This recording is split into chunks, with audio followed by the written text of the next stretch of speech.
with all due modesty, I must take a little credit for being part of a couple of people who crafted the preamble.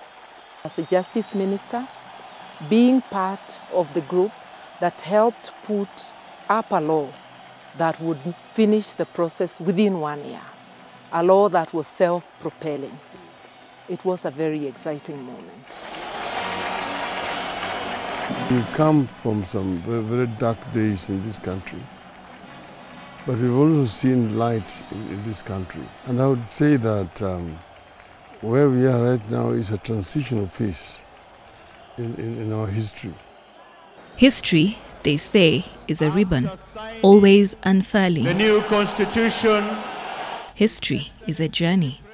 So shall we now pause and set out on the long path?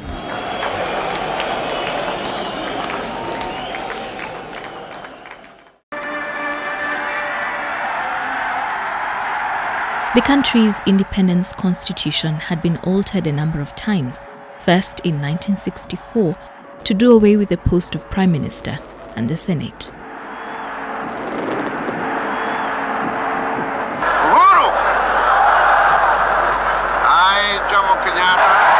The principle of a federal system of government, or Majimbo, was scrapped, laying the foundation for a highly centralized and an out-of-control executive.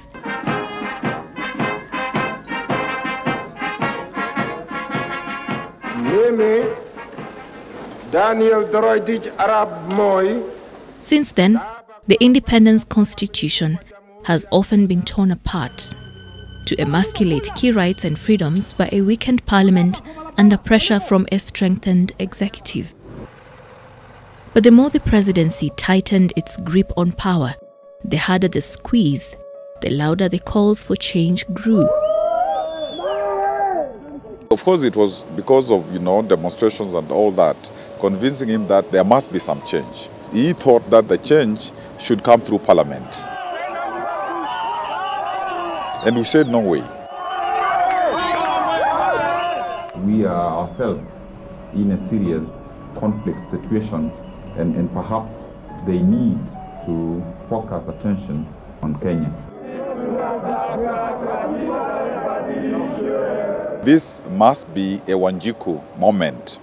That is when Moi famously said, what does Wanjiku know about constitutions? There had been two initiatives, what was described as the parliamentary initiative, which was at the instance of the then Moi administration. But the people in the civil society and certain elements within the opposition took the view that that particular process was not going to be people-driven. There were two parallel processes. And then Yash Gai was appointed to chair the parliamentary process, and he did something that I think was wise and ought to be celebrated. He said that a country cannot have two processes moving parallel. It is a recipe for disaster. Ultimately, these processes were merged. Then we had a reconstituted Constitution of Kenya Review Commission. He had no choice, really. But he obviously thought that he could influence me his way. And half of this committee, CKRC, were his nominees. We started the process by a committee of about 14. And I was very anxious that, first of all, that there should be total harmony, because they came from different groups. They couldn't stand each other. They were fighting all the time. For close to 2 years, the Commission collected and collated views from Kenyans. But President Daniel Arap Moi was not very keen. On the 27th day of October, the year 2000, President Moi dissolved Parliament, and therefore we lost a large chunk of our would-be members. And on the 28th of October, 2008 or 2002, when I went to the Bomas of Kenya, we were barred from entering. Looking forward to retirement? I'm looking, in life you don't have to retire. At the end of the year, it was time for President Moi to give up what he had for 24 years exercised with zeal.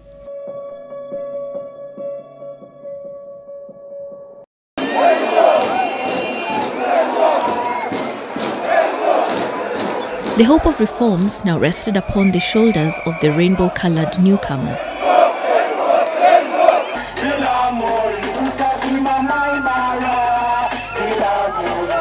President Mwai Kibaki promised to build on the patchwork of reforms and deliver within just 100 days of coming into power.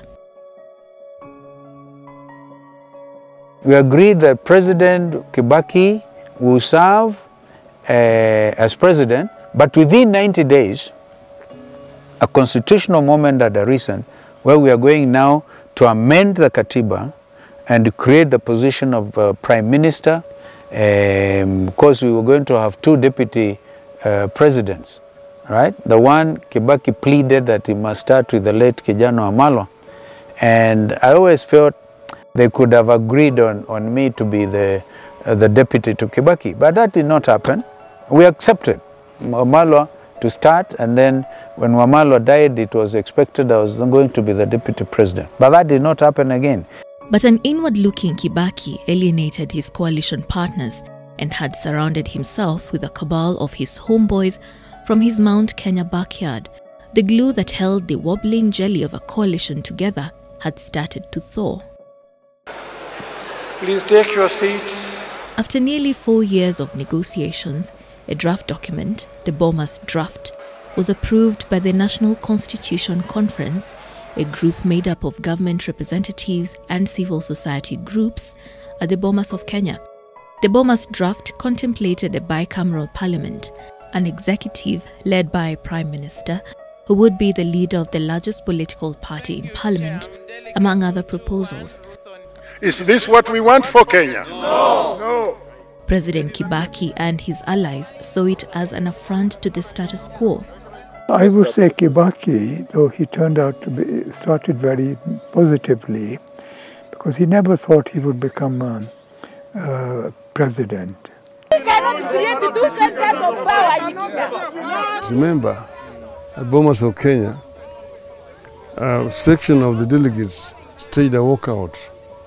They went to court and stopped the commission from presenting the report to Parliament. Giving my way forward is this. We are legitimizing this illegitimate process of constitution making. In a defining moment in the country's reform odyssey, Parliament, through the Constitution of Kenya Review Amendment Act of 2004, gave itself powers to alter a draft constitution emerging from a consultative process before it was subjected to a referendum. Yashpal Gai, in the same year, resigned as chair of the Constitution Review Commission after President Kibaki announced that yet another deadline for a new constitution would be missed. Politicians got into the act, they hijacked the whole process, they made Boma's draft, they tore it up, and then they started with their own processes. An MP's retreat in Kilifi would later choose to retain the powerful presidency, create the post of a prime minister, but with less powers than those spelled out in the Bomas Draft. They also retained a one-chamber parliament. The proposals in the revised draft were subjected to a referendum in 2005.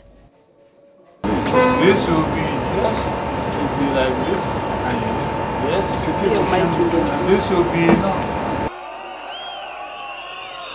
Railed by the trashed pre-2002 election MOU, a section of NARC leaders led by Raila Odinga rallied against the draft constitution and handed President Kibaki a humiliating defeat.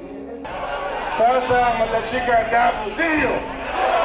Na sisi tuko tayari kama wanachunga kwenda nao mpaka kule katika debe. Timu ya Orange imeshinda timu ya Ndizi, sivyo? Bao 10 kwa bila. We had a constitutional stillbirth. We found ourselves between the devil and the deep blue sea. We don't want the old constitution. We have rejected the new one. We take the view that we have lost the momentum. President Kibaki is now sitting pretty, and there is really no urge to have a new constitutional dispensation. After the defeat, Kibaki, who had for long been considered a courtly gentleman who stirred few passions, took the opportunity to clean house. Following the results of the referendum, it has become necessary for me, as the President of the Republic, to reorganize my government. I have directed that the offices of all ministers and all assistant ministers become vacant. The knot of rage that seemed to be moving across the country was getting tighter in the build-up to the 2007 election. Political discourse descended into the rude and the crude. Nitaihifadhi, nitailinda na kuitetea katiba ya Kenya kwa mujibu wa sheria iliyowekwa. Ewe Mwenyezi Mungu unisaidie.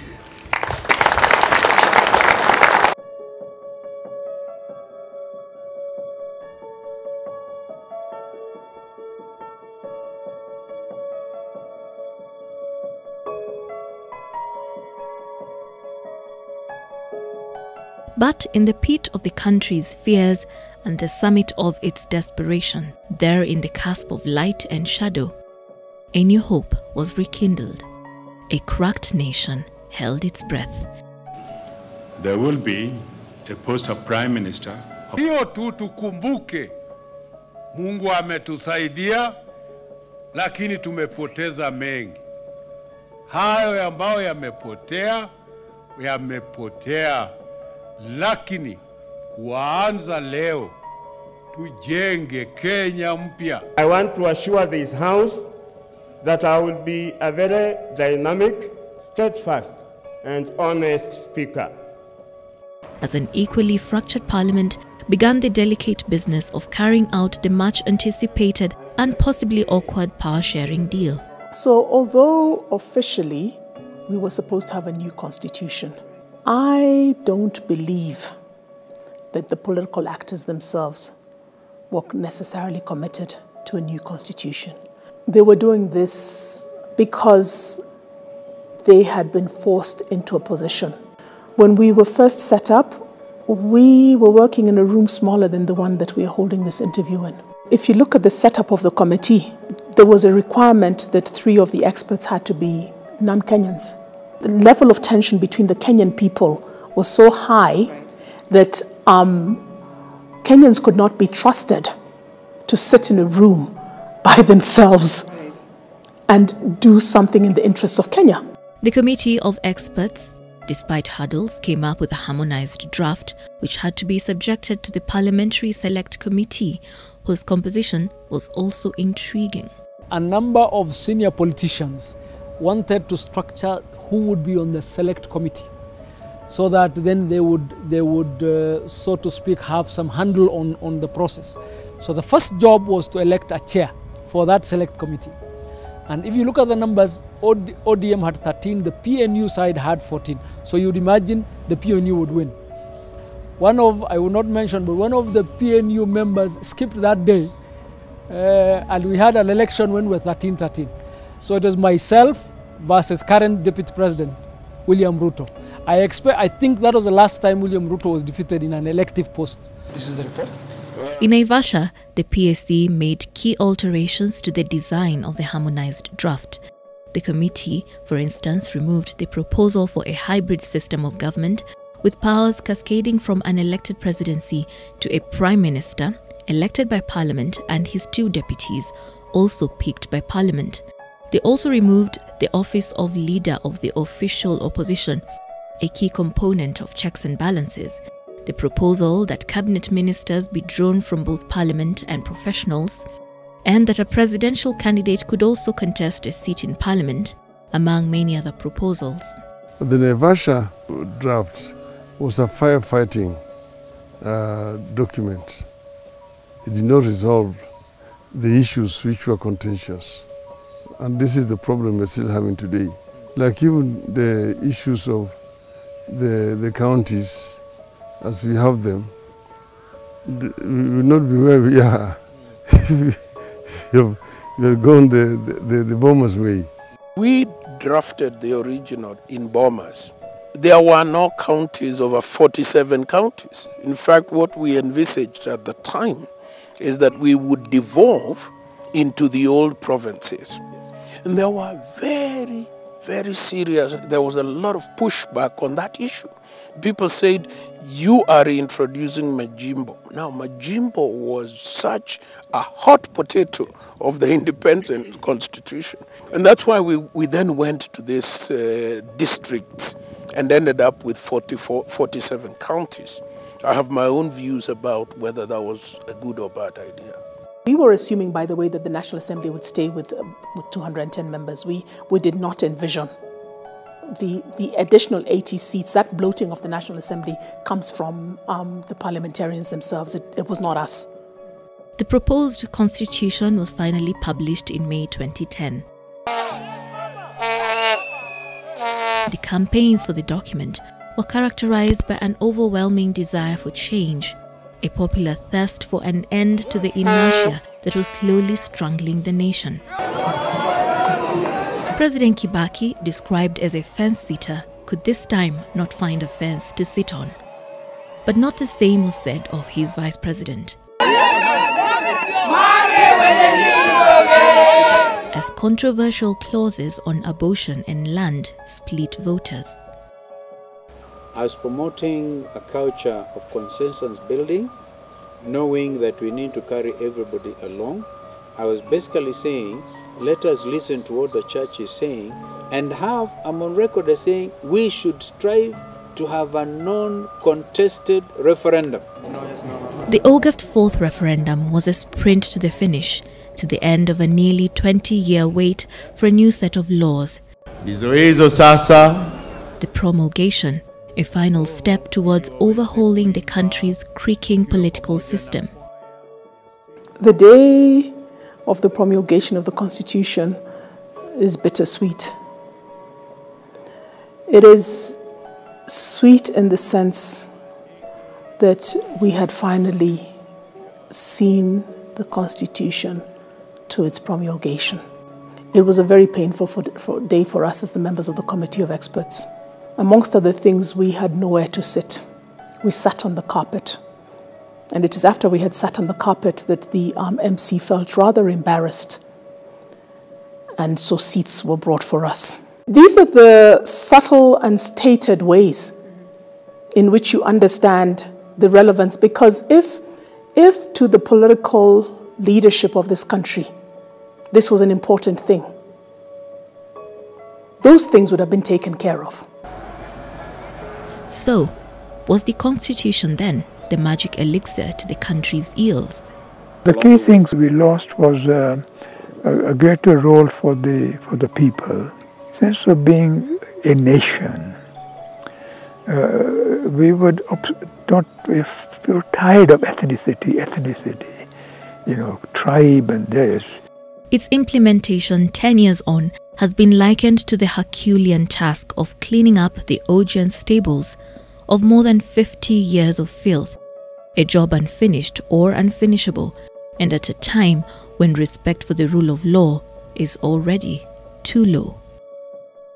Article 3 requires us to defend the Constitution. We have a responsibility to ourselves to defend the Constitution and demand that our political leadership respects the Constitution. I dream of a Kenya where the Kenyan people demand respect for the rule of law, and where every single Kenyan has a bed to go to that is warm, in a home that is safe, and that every single Kenyan child has an opportunity to go to school and be educated, and every single Kenyan has access to proper health care facilities and the opportunity to advance and work on that which they love to do.